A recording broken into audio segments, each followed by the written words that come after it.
Hello, and welcome to this tutorial on the rules of a Branch Locke Pokemon playthrough. A Branch Locke is a type of Nuzlocke, so all normal Nuzlocke rules will apply, with some alterations and additional rules added. This gameplay style can be used on both a standard and randomized playthrough of any mainline Pokemon game. However, due to the nature of the rules, it may be more difficult to play this style with standard encounters. With this in mind, all examples used in this tutorial will assume the player is playing a randomized version of the game. Standard Nuzlocke Rules.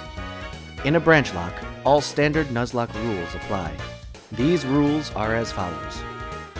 Rule 1. If a player's team member faints in battle, it is considered dead and can no longer be used. The player must either release the Mon or put it in a designated death box in the PC. Rule 2. A player can only catch the first Pokemon encountered in each new route. If the player fails to catch the first encounter, the route is considered void and cannot be used to get any new Pokemon. However, there are two caveats to this rule. The first caveat is called the Species Clause.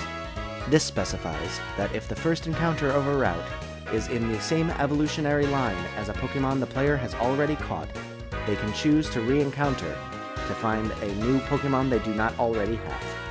The second caveat is called the Shiny Clause. This specifies that if the player at any point encounters a shiny Pokemon, they may catch that Pokemon, regardless of if it was the first Pokemon encountered on a route. Both of these caveats are optional, but unless otherwise specified, all Nuzlockes on this channel will include both.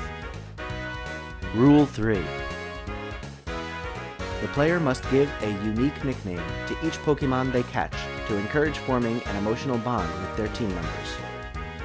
If the player either forgets to nickname a Pokemon or accidentally chooses not to, they must find the name rater as soon as possible to give the unnamed Pokemon a nickname. Rule 4. If the player loses their entire team in a battle, but they still have valid Pokemon in their PC, they may rebuild their team using those Pokemon. However, if the player has no more valid Pokemon in their PC, they lose and must restart the game. There is a variation of the Nuzlocke rule set that states that if you lose your entire team in a battle, you must restart the game regardless of if you have valid Pokemon in your PC or not. However, for the purposes of all Nuzlockes on this channel, the player will be allowed to rebuild their team and continue if they have the Pokemon to do so. Branch Locke Added Rules. In addition to the standard rules just listed, a Branch Locke includes extra restrictions. To best describe these rules, some terms first need to be defined. The following terms will be used throughout the remainder of this tutorial. Branching. Branching refers to connecting two Pokemon through a common typing. For example, a Magneton and Manectric can branch off of one another because they share the electric typing. Basemon. A Basemon is a Pokemon from which a branch can start. These Mons include the starter, the first successful catch, and any static or gift Pokemon, including eggs. Branchmon. A Branchmon is a Pokemon that must branch off a Basemon to be added to the team. These include all normal Nuzlocke encounters aside from the first successful catch. Unbranched Mon. An unbranched Mon is a Pokemon that cannot currently be connected to a Basemon through branching. For example, if the player has a Snorlax and Machop as Basemons, a Magikarp would be considered an unbranched Mon because it has no way to branch off of either Basemon. Rootmon. A Rootmon is the Pokemon that a Branchmon is branched off of. In the example given earlier, if a Manectric is branched off of a Magneton, the Magneton is the Manectric's Rootmon. Every Branchmon must have a Rootmon. Rootmons can either be a Basemon or another Branchmon that is in some way connected to a Basemon through branching. These terms are all used to describe various aspects of how a player can build their team in a Branch Locke. If at any point you forget what a term means, feel free to go back and listen to the definitions again. Rather than simply listing the additional rules, an example will be used to demonstrate these rules in action. For this example, it will be assumed the player is playing a randomized version of a Gen 4 game. In this example playthrough, the player's starter is a Licky. This Pokemon is the player's first base mon, and the start of the first branch. Moving forward, the player goes to the first route and successfully catches their first encounter, a Ponyta. This mon is also a base mon, and is the start of a second branch. Even if these two mons had the same typing, they would be considered the start of separate branches. Once the player gets to their second encounter, the rules of the Branch Locke begin. The first rule is that all usable Pokemon must either be a base mon or a branch mon. As stated in the definitions, to branch a mon, the Pokemon must have a common typing with either a base mon or another branch mon. In this example, if the second catches a Geodude, it cannot be branched because it doesn't share a typing with either of the base mons. However, if the second encounter is a Chansey, it can branch off of the Licky because they are both normal types. Note that it doesn't matter if it is the primary or secondary typing, as long as the two mons have a common typing.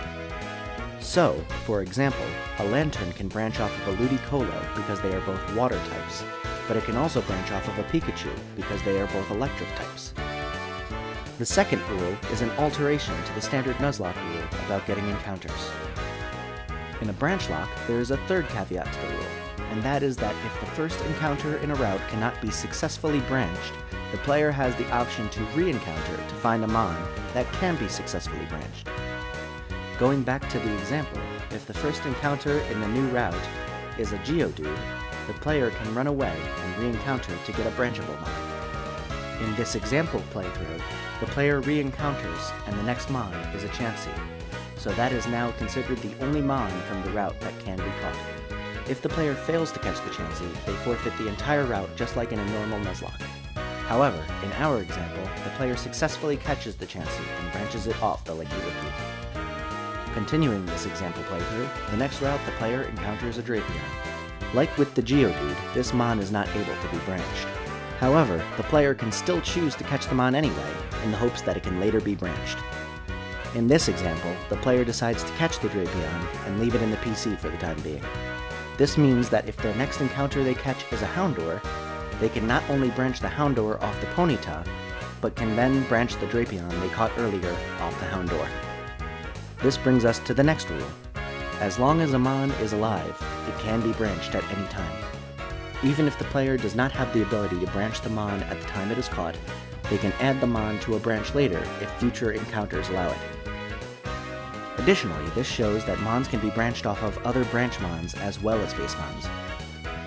The next encounter in the example playthrough demonstrates the next rule. The player successfully catches a Murkrow. This is also a dark type, and although Houndour already has the Drapion branched off of it, the player can still branch the Murkrow off the Houndour. This means a mon can have multiple mons branch off of it, as long as they have similar typings.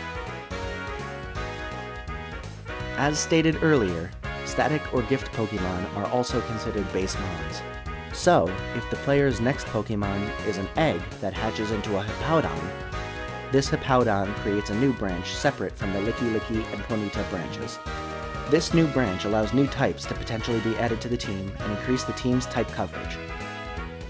Getting back to encounters, the next rule is that if a mon can branch off of multiple mons, the player can choose which one to branch off of. So, if the next catch is a Sneasel, the player can choose Houndour, Murkrow, or Drapion to branch off of, as all three are dark types. Given this choice, the player has the option to choose any of those mons to branch the Sneasel off of. These are the basic team building rules. The player will continue adding new encounters to the branch structure, and if any encounters are not branchable, they can choose to either re-encounter or catch it and hope that it can eventually be added to the team. All of these examples have been used to describe the process of catching mons and which mons are valid to be added to the player's team. However, there are some additional restrictions on which mons can be added to the team at any one time. The first of these restrictions is that an unbranchable mon cannot be added to the player's team. Going back to when the player first caught the Drapion, they would not be able to add it to the team until after they caught the Houndour.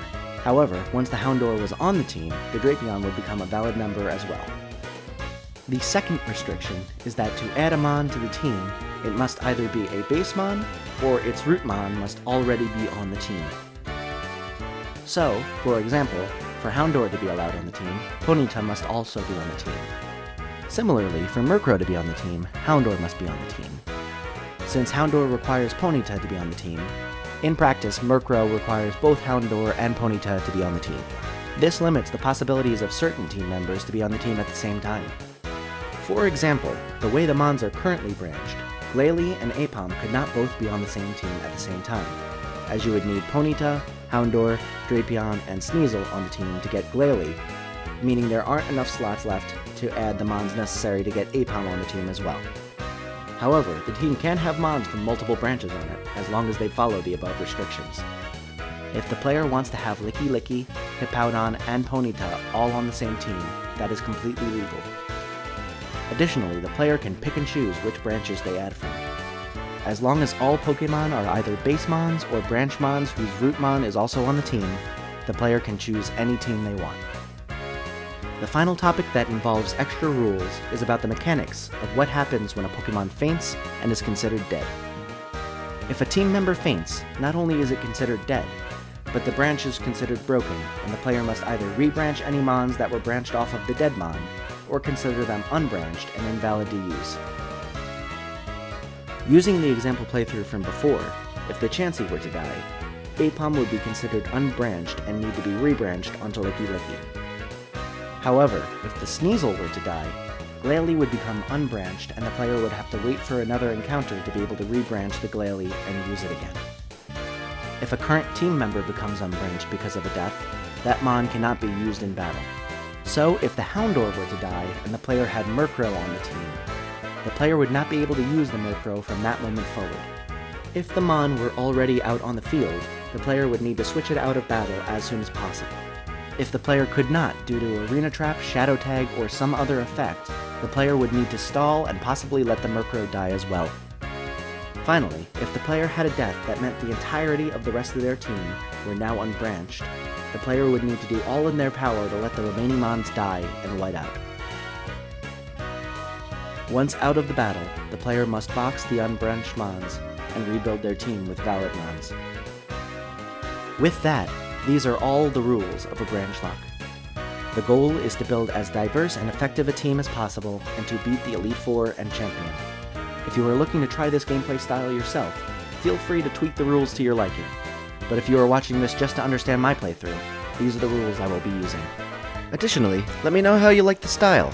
I'd love to have your feedback. So with all that said, I hope this tutorial was helpful and that you have a wonderful rest of your day, and I will see you in the next one. Have a great day.